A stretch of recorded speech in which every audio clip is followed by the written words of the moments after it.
Juan Ignacio Crespo, analista independiente. Juan Ignacio, muy buenos días.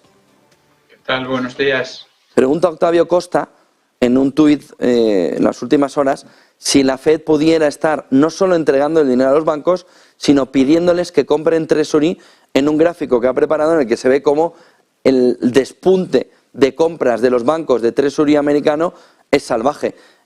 ¿Tienes la percepción también, Juan Ignacio, de que esa orden, de que esa instrucción pueda estar llegando, un quantitative easing encubierto? No la tengo, pero sobre todo porque cuando se habla de que la Reserva Federal bajo cuerda esté pudiendo dar instrucciones a los bancos, eso es muy difícil de mantener en secreto, ¿no? Porque a los bancos a los que se lo dice tienen operadores, los operadores tienen amigos, se termina siempre sabiendo, ¿no? Entonces no lo creo. Creo que simplemente ha sido esa reacción típica de ataque de pánico por la fuga de depósitos de los bancos y buscar la seguridad de los bonos del Tesoro americano. Siempre pues con las dudas que todo esto puede plantear, porque pues ni Octavio Costa tiene la seguridad de que eso esté ocurriendo como él dice, ni yo tengo la seguridad de que no esté ocurriendo. Juan Ignacio, en este entorno, ¿cuál es la fotografía para esta nueva semana en la que los mercados ya están apostando que la Fed va a pausar y pivotar, a pesar de o por precisamente la crisis bancaria? ¿Cuál es la fotografía que tiene el inversor ahora mismo delante? Bueno, que los mercados estén pensando que la Reserva Federal va a pivotar no es algo nuevo, porque lo están pensando desde el otoño, mejor dicho, casi desde comienzos del verano pasado, ¿no? Y además se han salido con la suya por ahora, con lo cual el dicho de que no hay que oponerse a lo que hace la Reserva Federal, pues de momento les está saliendo bien, ¿no? Entonces, tiene toda la pinta de que los mercados van a seguir aguantando, por lo menos eso parece por ahora. Cuando hablo de los mercados me estoy refiriendo a las bolsas. Es asombroso que en una situación de ataques de pánico como los que hemos visto en Europa y en Estados Unidos en los últimos 15 días por el tema de las dudas sobre los diversos bancos, que las bolsas, bueno, pues tienen algún día que les da, se contagian de ese ataque de pánico, pero luego se recuperan, ¿no? Es algo muy asombroso y creo que el secreto está en esa línea de liquidez nueva que han abierto todos, ¿no? Desde el Banco Central de Suiza al Banco Central Norteamericano, la Reserva Federal. Bueno, el fin de semana de la crisis del Silicon Valley Bank, pues abrió una línea de crédito potentísima y los bancos desde entonces pues han tirado de esa línea de crédito por valor, bueno, diciéndolo en cifras redondas, de 400.000 millones de dólares. La liquidez medida como se suele medir, lo pongo en la newsletter de hoy, pues también ha subido del orden de esos 400.000 millones de dólares. Eso da mucho soporte a las bolsas, pero con todo y con eso es sorprendente, porque en 2008-2009, a pesar de que también se abrieron líneas de liquidez, las bolsas se hundían y sin embargo ahora mismo están soportando. Supongo que la clave está en que no solo son esas líneas de liquidez, sino la enorme liquidez previa que ya había, es decir, que llueve sobre mojado y el mercado está inundado de liquidez, tanto por el pasado, lo que se inyectó durante la pandemia, como con esas líneas nuevas de crédito que han abierto los bancos centrales. Inflacionario, ¿no, Juan Ignacio?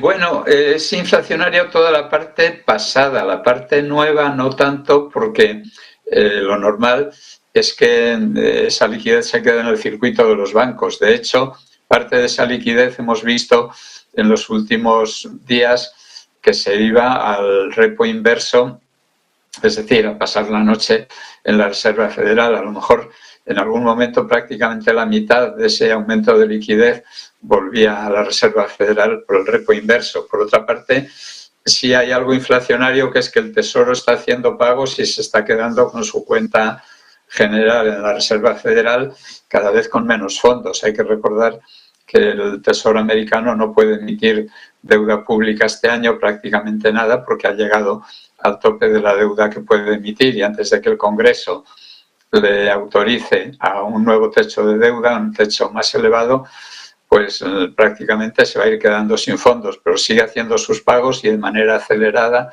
además, y esa parte sí es inflacionaria.